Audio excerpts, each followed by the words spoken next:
Bonjour à tous, je reviens dans cette vidéo pour vous parler de certaines de mes dernières lectures. Donc ça va être une espèce de vidéo vlog parce qu'il va y avoir plusieurs parties. Aujourd'hui c'est la première partie voilà, où je vais vous parler du coup de la lecture que j'ai commencée ce matin, qui n'est autre que Le Jardin des Supplices d'Octave Mirbeau. Donc je l'ai commencé ce matin comme je disais, donc pour l'instant j'en ai lu que 15 pages, ce qui n'est pas énorme, j'en conviens, mais ça a été en tout cas suffisant pour me donner très envie de continuer et pour rentrer dedans.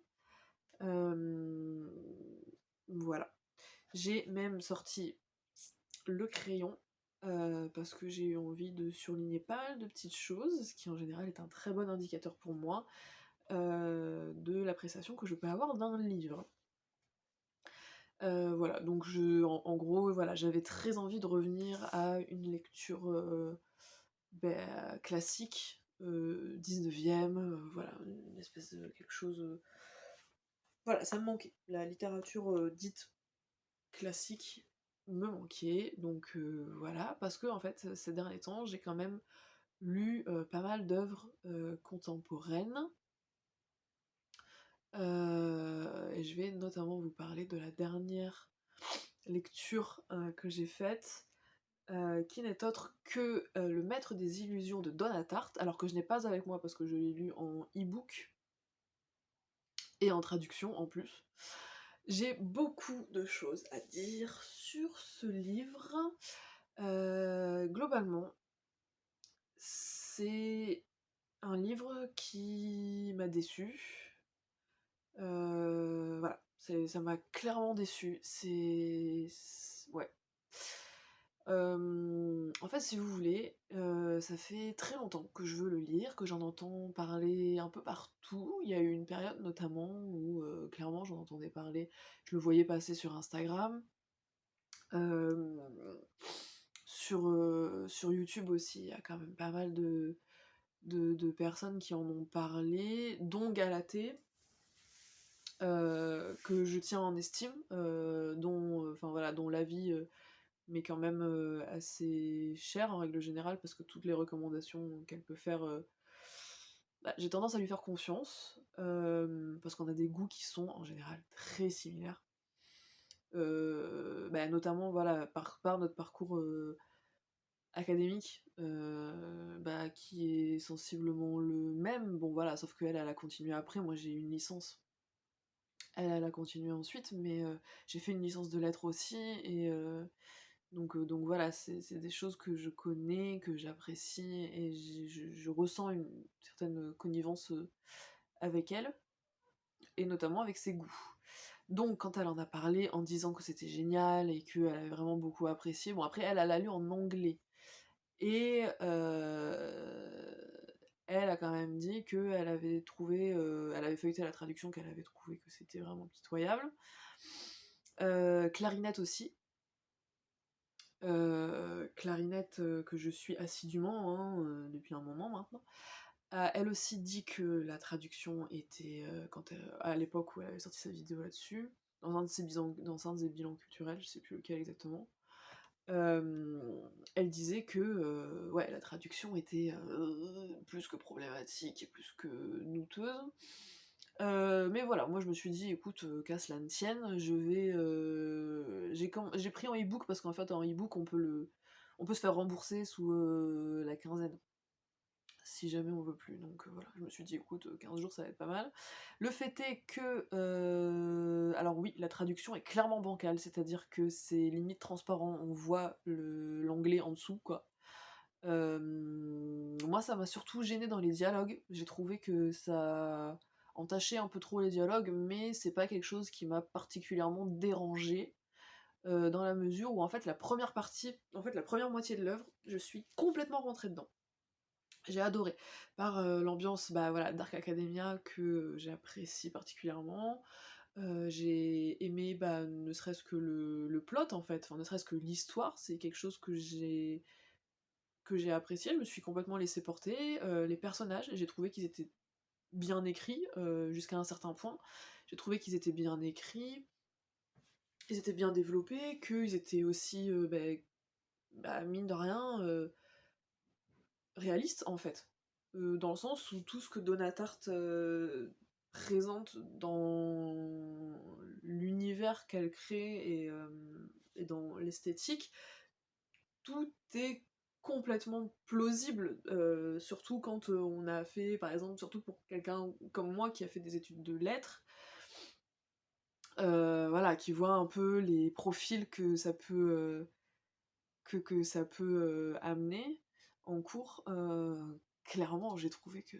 Enfin, moi j'ai adoré. Après, moi j'ai adoré mes années de fac.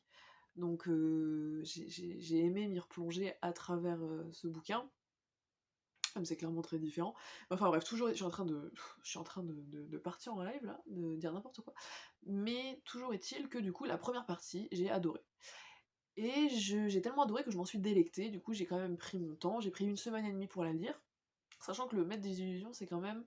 Donc en anglais, c'est The Secret History.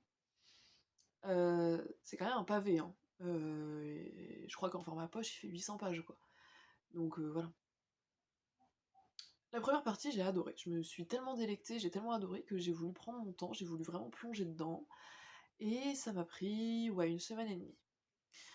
Donc déjà, autant dire qu'il me restait pas super longtemps si je voulais me faire rembourser, mais voilà, j'avais tellement adoré que je m'étais dit non, je vais le garder, y a pas de souci. Et en fait, à la moitié du livre, il y a un événement principal, ce vers quoi toute la première partie nous amène en fait, hein, concrètement. Et à partir de ce moment-là, en fait c'est l'acmé quoi, clairement, hein, c'est le point culminant de l'histoire, à partir de ce moment-là, ça ne fait que plonger. Ça va décrescendo et il y a une espèce de lenteur qui pour moi aurait peut-être plus eu sa place dans le développement de la péripétie principale. Euh, Sauf qu'en fait, la lenteur arrive après. Et j'ai trouvé que c'était un mauvais calcul de la part de l'autrice. Alors après, je ne suis pas autrice, voilà, donc je ne peux rien dire, hein. Clairement, je ne suis personne pour critiquer l'écriture de quelqu'un, à ce niveau-là surtout. Mais j'ai trouvé que ça allait décrescendo. Il y avait une lenteur, en fait, j'ai l'impression qu'elle mettait du suspense là où clairement, il n'y en avait plus. Là où on ne l'attendait pas, là où on n'en avait pas envie. Et moi, ça m'a fait tomber le livre des mains, littéralement. C'est-à-dire que j'en suis arrivée aux 3 quarts du livre. Ouais, c'est ça, j'en suis arrivée aux 3 quarts du livre. Et à partir de ce moment-là, en fait, je me suis forcée, hein. Je me suis forcée, mais je me suis dit que clairement, je j'ai pas pu arriver à ce moment-là et arrêter. Enfin, je me disais, mais non, tu peux pas arrêter maintenant, t'as pris tellement de temps pour arriver là, c'est pas possible, quoi. Et, et voilà. Et du coup, j'ai trouvé que c'était très dommage. Et en fait, je me suis ennuyée. Je me suis même mise à détester les personnages. Alors que du coup, enfin de base, c'est pas du tout le cas. Je me suis mise à. En fait, je me suis dit, si je continue, je vais détester le livre et ça va entacher la vie que j'ai de la première partie, qui est quand même globalement bon. Donc j'ai décidé d'arrêter. Je suis allée sur Sens Critique, j'ai cherché des spoils, hein, clairement, je me suis fait spoiler la fin, donc voilà, je connais la fin sans l'avoir lue. Euh, et je suis très contente de ne pas avoir forcé. Voilà, et j'ai aussi lu quelques critiques de personnes qui pensent exactement comme moi, donc ça me rassure. Je me dis que voilà, je suis pas complètement folle, quoi. Je suis pas la seule à avoir ressenti ça, donc c'est cool. Voilà, donc j'avais besoin ensuite de revenir à quelque chose déjà d'un peu plus court. J'avais pas envie d'un pavé là. Je sors d'un pavé qui m'a ennuyé, que j'ai même pas fini. Donc j'avais besoin de revenir à une valeur entre guillemets sûre pour moi, même si on sait pas, hein, maintenant avec le maître des illusions, si vous voulez, je me dis qu'on n'est pas à l'abri, que aux 2 tiers d'un livre, il me tombe des mains alors qu'avant j'avais adoré. Voilà, c'est un sentiment que j'aime pas du tout, mais bon, c'est comme ça, parce que je suis un peu tout ou rien, quoi. C'est soit je rentre dedans, j'adore et je vais le finir et je vais le dévorer, soit vraiment ça marche pas dès le départ et c'est comme ça arrive. Voilà, donc voilà, je vous disais au début que j'avais besoin de revenir à des lectures peut-être plus classiques, parce que j'ai eu pas mal de lectures contemporaines, donc il y a eu Le Maître des Illusions, et j'ai lu aussi, ah bah celui-là, je peux vous le sortir puisque je l'ai juste ici. Je sais pas si vous allez voir quelque chose, c'est donc le tome 1 de Merci, de Mirka Andolfo. Le tome 1 c'est La Dame, le gel et le diable, voilà, que j'ai trouvé à Cultura il y a 2 semaines, par hasard, je ne connaissais absolument pas, aux éditions Glénat, que je ne connaissais absolument pas, je suis tombée dessus par hasard, et pour être totalement honnête avec vous, l'illustration de couverture m'a séduite, mais au premier coup d'œil. J'ai adoré, c'est totalement mon style, c'est... voilà, ça se voit que c'est un peu 19ème, un peu gothique, un peu sombre, voilà, voilà, la richesse, la noblesse, tout ça. Là, sur ce, je le prends en main, je retourne, je lis le synopsis, et je vois que 19e siècle, en Alaska, donc c'est cool, ça me va. Et que la personnage principale, donc la dame ici présente, s'appelle Lady Hélène, qui est mon prénom, donc forcément je me suis dit c'est pas possible, il y a trop de points pour que ça n'aille pas, donc je l'ai acheté, voilà, je me suis complètement laissée emporter. Et je l'avais pas encore lu, là je l'ai lu hier soir, et alors les dessins sont magnifiques. Qu'on se le dise, les dessins sont magnifiques. Je suis complètement tombée sous le charme des illustrations, là, pour vous donner une idée. Voilà, c'est... Enfin, moi j'adore, hein. C'est complètement mon style, je suis complètement sous le charme. Mais alors, je suis très mitigée. Et pourtant, j'essaye de me mettre à la BD, hein. J'essaie de me mettre à la BD, je le fais, mais je suis très mitigée, dans le sens où, pour un premier tome, je trouve qu'il y a trop de choses qui vont pas, pour un tome d'introduction. Déjà, je trouve qu'il y a trop de personnages, pour une 60aine de pages de BD. Donc clairement, on n'a pas le temps de s'attacher, on n'a pas le temps de les connaître. Je trouve que c'est survolé. L'histoire, pareil, on sait pas d'où ils viennent, on sait pas exactement ce qu'ils font, ni pourquoi, ni quels sont leurs liens entre eux, enfin... Je trouve que c'est vraiment léger, survolé, je trouve qu'il n'y a pas de réelle matière à nous happer, quoi, à part une espèce de suspense sur quelles sont ces créatures, voilà, moi ça me fait penser à quelque chose d'assez vampirique, et je pense que ça flirte un peu avec ça, mais pour moi, y a pas matière, quoi. Et j'ai trouvé ça vraiment léger. Et je trouve que c'est dommage parce que en fait, il y a pas mal d'éléments qui pourraient donner un truc vraiment cool. Donc pour être totalement honnête avec vous, pour l'instant, j'ai pas envie de lire le tome 2. Mais voilà, il est dans ma wishlist.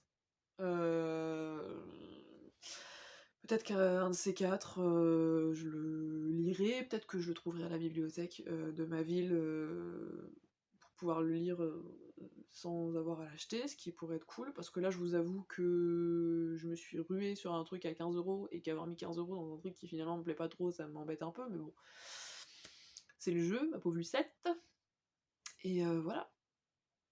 Voilà, après il y a quoi d'autre comme lecture? Au mois de janvier, j'ai lu Jour zéro de Stéphanie Braqueuet, qui est un livre sorti entre 2015 et 2020, donc ces 5 dernières années, je sais plus exactement quand. Que j'ai lu en e-book aussi, donc je l'ai pas, je peux pas vous le présenter là en physique, mais voilà. Je vous les mettrai en barre d'infos de toute façon. Et qui parle en fait d'une dame qui a décidé d'arrêter l'alcool le jour où elle s'est rendue compte que l'alcool était un problème dans sa vie. Voilà, moi c'est une thématique qui me touche pas mal. C'est quelque chose qui m'intéresse, c'est un questionnement qui m'habite. Voilà, je me questionne beaucoup sur ces questions, sur ces thèmes-là. Et c'est un livre que j'ai dévoré en 2 jours.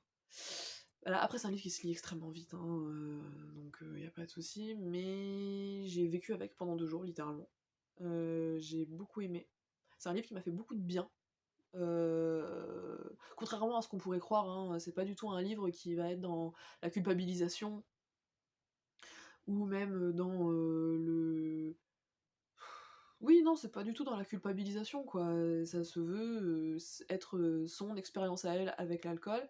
Elle en parle de manière très décomplexée et sans tabou, ce qui est génial de la part d'une femme, parce que les témoignages de femmes alcooliques, c'est quand même assez rare. Là, j'ai vu qu'il y avait un bouquin qui s'appelle Sans alcool, qui est sorti il y a un mois ou quelque chose comme ça, qui m'intéresse aussi, que je pense lire, pas de suite, parce que voilà, je viens de lire l'autre, donc peut-être alléger un petit peu, mais je pense le lire peut-être dans l'année, ouais, ça serait sympa.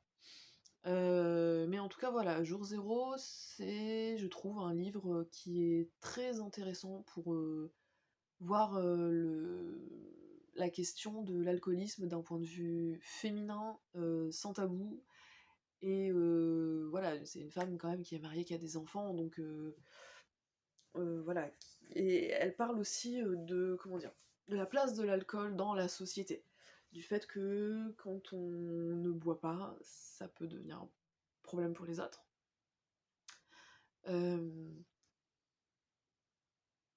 Voilà, c'est vraiment la place de l'alcool dans la société, dans le sens où l'alcool c'est quand même une drogue en libre-service, quoi. Et c'est juste scandaleux quand on s'en rend compte, hein, quand on se rend compte aussi que quand on arrête de boire, bon, déjà on se rend compte du fait que nous on a potentiellement un problème, mais quand on se rend compte quand on arrête de boire que les autres ont un problème aussi, dont ils ne se rendent absolument pas compte parce que la société les encourage à avoir cette consommation-là, c'est chaud. Ça fait réaliser énormément de choses, et mais c'est toujours abordé, voilà, dans le livre, elle aborde toujours cette question-là de manière quand même assez légère. On se rend quand même compte des choses, hein, c'est pas du tout minimisé. Elle minimise pas et elle culpabilise pas non plus. Voilà, j'ai beaucoup aimé son propos pour ça. Et j'ai lu, enfin, Le consentement de Vanessa Springora, que j'ai adoré, si on peut dire qu'on adore ce genre de bouquin, avec lequel j'ai vraiment vécu pendant 3 jours aussi. Il est court, hein, donc voilà, en 3 jours j'ai fait que ça, hein, j'avais envie de faire que ça de toute façon.